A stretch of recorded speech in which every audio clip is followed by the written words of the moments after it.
Selamat datang pada video ketiga, kita sampai pada interaksi farmakodinamik adiktif, yaitu jumlah efek dua obat di mana kedua obat tersebut bisa bekerja pada reseptor yang sama atau reseptor yang berbeda.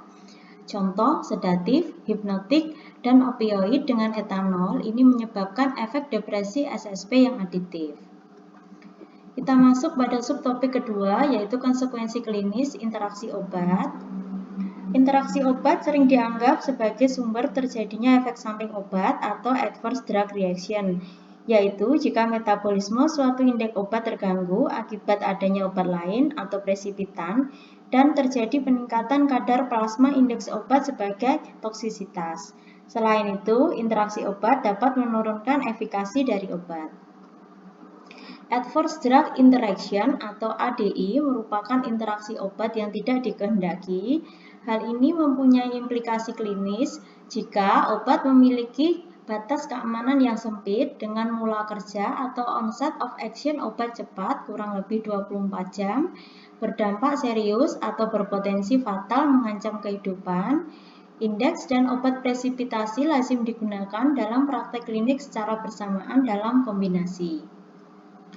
Beberapa faktor dalam ADI yaitu usia, penyakit, genetik, dan penggunaan obat preskripsi bersama-sama dengan obat OTC sekaligus, sehingga pada usia lanjut lebih rentan mengalami interaksi obat. Untuk efek yang tidak diharapkan yaitu berupa penurunan efek terapeutik obat serta peningkatan reaksi samping obat, di mana penurunan efek terapeutik obat dapat dicontohkan pada penggunaan kombinasi ibuprofen dengan aspirin yang menyebabkan efek kardioprotektif aspirin menurun. Kemudian untuk peningkatan reaksi samping obat dapat dicontohkan pada penggunaan ACE inhibitor dengan spironolactone sehingga menyebabkan hiperkalemia. Beberapa contoh interaksi obat mayor dapat dilihat pada tabel ini. Kita akan ambil contoh beberapa. Yang pertama, ceftriaxone dengan kalsium gluconate. Ini frekuensinya 6 kali dengan outcome-nya berupa presipitasi dari ceftriaxone dan garam kalsium. Contoh yang kedua, omeprazole dengan clopidogrel. Ini mempunyai frekuensi 2 kali, yaitu dengan outcome penurunan efektivitas dari clopidogrel. Kemudian masuk ke interaksi obat yang dikehendaki. Jadi beberapa penambahan obat justru diperlukan untuk meningkatkan atau mempertahankan kadar plasma obat-obatan tertentu sehingga diperoleh efek terapeutik yang diharapkan.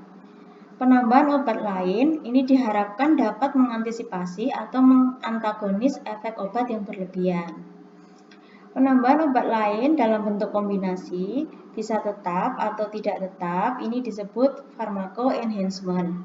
Hal ini sengaja dilakukan untuk mencegah perkembangan resistensinya, meningkatkan kepatuhan, dan menurunkan biaya terapi, karena mengurangi regimen dosis obat yang diberikan.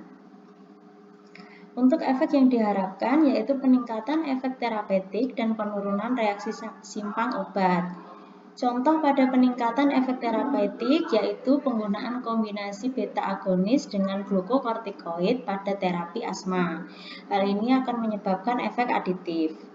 Dan contoh untuk penurunan reaksi samping obat yaitu pada kombinasi furosemid dengan spironolactone yang menyebabkan resiko hipokaleminya menurun. Untuk manajemen interaksi obat itu dapat dilakukan dengan menghindari dan mengevaluasi terapi kombinasi, kemudian penyesuaian dosis terutama untuk dosis obat yang utama, dan penyesuaian waktu minum obat jika pasien meminum lebih dari satu obat.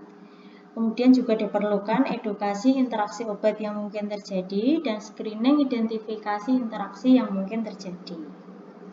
Kita masuk pada subtopik terakhir yaitu orlistat, di mana kita tahu bahwa kasus obesitas ini merupakan penyakit kronis, termasuk penyakit kardiovaskuler, diabetes mellitus tipe 2, kanker, dan penyakit pernapasan kronis, di mana dislipidemia merupakan komorbiditas obesitas yang juga terkait secara independen dengan penyakit kardiovaskuler dan DM tipe 2.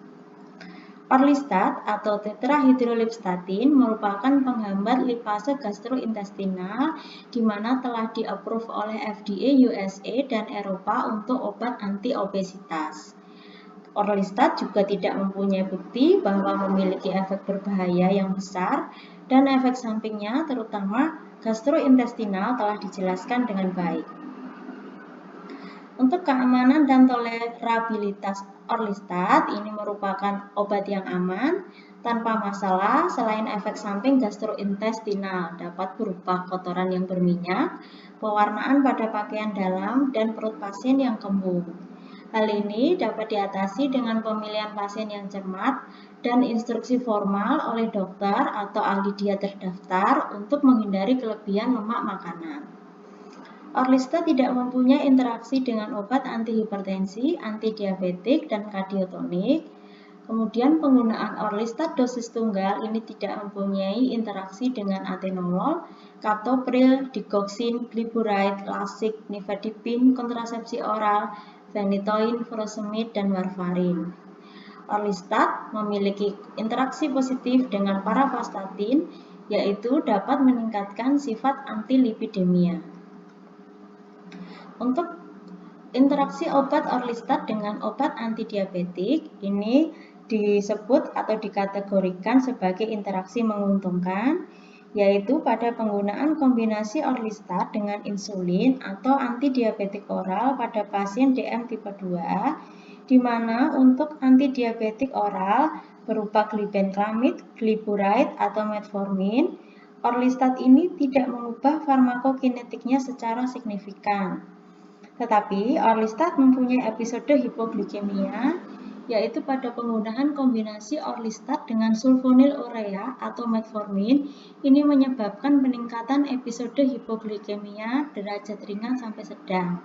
Sedangkan kombinasi Orlistat dengan insulin ini menyebabkan episode hipoglikemik yang lebih besar. Sehingga diperlukan pemantauan kadar glukosa plasma pada pasien diabetes dengan Orlistat, yaitu dengan menyesuaikan atau mengurangi dosis insulin atau kelompok anti-diabetes oral.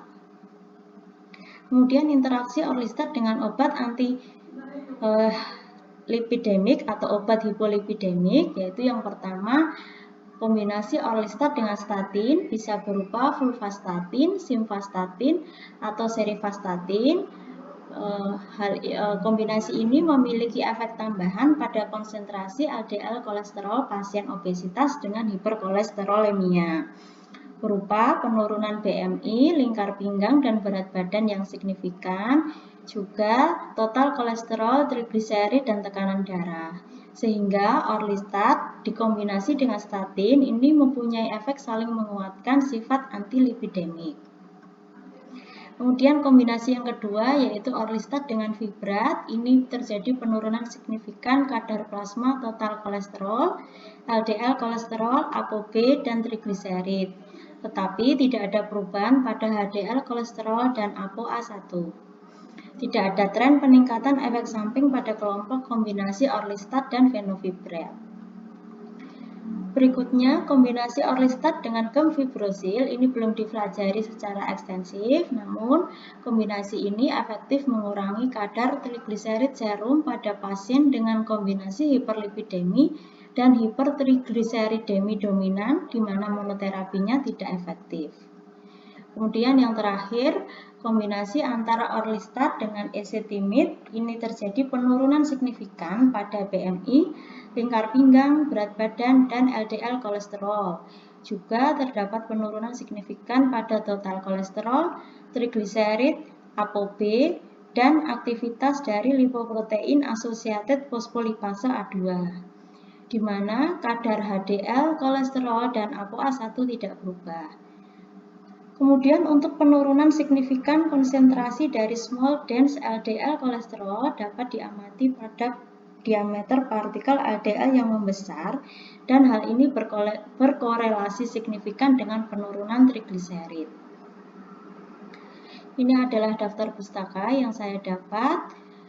Demikian presentasi dari saya pada topik interaksi obat. Untuk kurang dan lebihnya saya mohon maaf.